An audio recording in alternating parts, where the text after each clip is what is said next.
Makalipas ang 16 na taon matapos matalo ng Seven Deadly Sins ang Demon King at mapasakamay ni Arthur Pendragon ang Chaos Power, itinanghal siya bilang King of Chaos.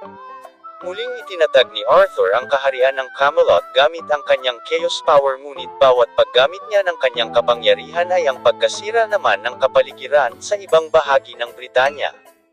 Dahil sa kanyang panibagong pananaw sa mundo na nararapat mawala ang lahi ng mga demons, goddesses, fairies at giants upang malaya ng mamuhay ang mga tao, napagpasyahan ni Arthur na sakupin ang kabuuan ng Britanya.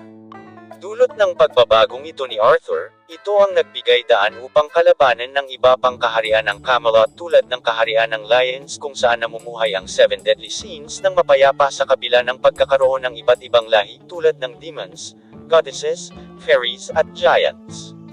Sa kaharian ng Lioness, si Meliodas na may lahing demon na ikinasal kay Elizabeth na may lahing goddesses ay ang kasalukuyang hari at reyna nito. Ngunit sa kabila ng kanilang kapangyarihan ay wala silang laban sa kapangyarihan ng Chaos, kung kaya isang tropesya ang lumitaw kung saan mayroon apat na mandirigma ang lilito na may kakayahang wasakin ang mundo at wawakasan ang panunungkulan ni Arthur Pendragon. Sila ngayon ang tinatawag na Four Knights of the Apocalypse na halo sa bersyon ng Four Horsemen na magdadala ng kasawian ng mundo, at sila ang kumakatawan sa pestilence, war, famine at death. Ang series na ito ay sequel mula sa series ng Seven Deadly Sins. Heto ang Fourth Knights of Apocalypse. Ang unang ipinakilala bilang bahagi ng Four Knights of the Apocalypse ay si Percival. Ayon kay Ironside, nagsagawa siya ng isang forbidden spell sa patay na katawan ng isang bata, at ito nga ay si Percival, kung saan gamit ang katawan ni Percival, ito ang magsisilbing vessel ng isang makapangyarihang life spirit na gagamitin naman ni Ironside para pagalingin ang anak nitong si Deirdre na may malubhang karamdaman. Nang matagumpay ang isinagawang ritual ni Ironside, ang life spirit ngayon ay nasa katawan na ni Percival. Ngunit hindi ito nagustuhan ng ama ni Ironside na si Varghese. Kung kaya, itinakas si Percival ng tatay ni Ironside, kung saan tinalikuran nito ang Camelot at nakipag-alyansa sa kaharian ng Lioness sa tulong ni Meliodas. Matapos nito ay pumunta sina Varghese at Percival sa tinatawag na God's Finger, isang malayong lugar upang mamuhay ng payapa. Ngunit, ang anak ni Varghese na si Ironside ay galit na galit sa ama nito dahil sa pagtataksil sa Camelot at kay King Arthur, kaya inutusan ito na ligpitan ang dalawa. Ang kapangyarihan ni Percival ay ang tinatawag na Rare Hero Magic Type, Hope, kung saan ginagamit ni Percival ang pag-asang meron ang kanyang tinuturing na mga kaibigan, at dito niya kinukuha ang lakas ng kanyang magic. Lahat ng uri ng opensa at depensa ay kayang gawin nito, ngunit kapag dumating sa punto na wala nang natitirang pag-asa ang kanyang mga kaibigan, hindi rin ito na ilalabas ang kanyang kapangyarihan. Ang pangalawa sa Four Knights of the Apocalypse ay si Sinor, mas kilala na ngayon bilang Lancelot. Si Lancelot ay anak ni Ban, dating miyembro ng Seven Deadly Sins, at Elaine, kapatid ng dating Fairy King, ang kasalukuyang hari at reyna ng kaharian ng Benwick. Ang kahariang ito ay pinananahanan ng mga fairies at kalyadong kaharian ng Lioness. Sa edad na 10, biglang naglaho si Lancelot kasama ang attendant nito na si Jericho.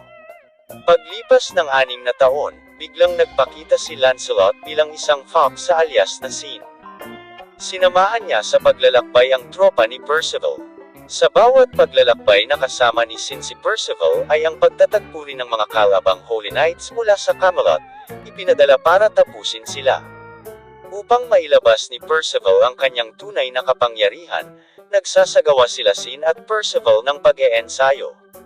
Sa isang engkwentro ng kalabang Holy Knight sa pangunguna ng nagngangalang Fiddick, in-isolate nila si Sin mula sa kasamahan nitong sina Percival. Sa pag-aakala na matatalo at dito na mamamatay si Sin, ay laking gulat ni na Percival ang pagbabagong anyo nito bilang isang anyong tao, at isa-isang tinalo ang kasamahan ni Fiddick. Dito ibinunyag ni Sin ang tunay nitong pangalan bilang si Lancelot. Ang kapangyarihan ni Lancelot ay ang pinagsamang kapangyarihan ni Ban at Elaine bilang isang fairy. May kakayahan din si Lancelot na pulbosan ang mga kalaban nito gamit ang anumang sandata, ngunit dahil sa lakas nito ay walang ni isang sandata ang kayang makatagal at humahantong sa pagkasira ng mga sandata. May kakayahan din si Lancelot na maganyong fairy at basahin ang kilos ng kanyang kalaban ng napakabilis na kahit sa isang engkwentro ni na Arthur, na kayang patumbahin ni Lancelot si Arthur. Ang pangatlo sa Four Knights of the Apocalypse ay si Tristan. Siya ang anak ng kasalukuyang hari at reyna ng Lyonesse na sina Meliodas at Elizabeth.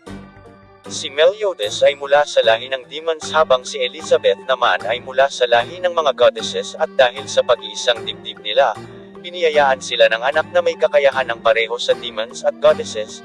Ito ngayon si Tristan, ang prinsipe ng kaharian ng Lyonesse.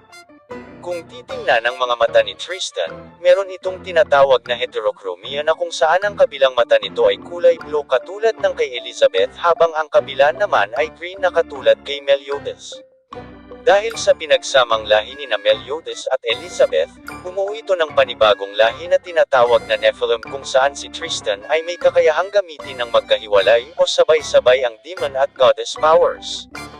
Sa mga labanan, mas ginagamit ni Tristan ang kapangyarihan mula sa goddess clan kesa sa demon clan dahil sa pagiging malapit nito sa kanyang ina. Nang magkaharap sina Chaos Meliscula, dating kasapi ng Ten Commandments, ginamit ni Tristan ang kanyang goddess powers na sinabi naman ni Meliscula ang malaking pagkakatulad nito sa kanyang ina.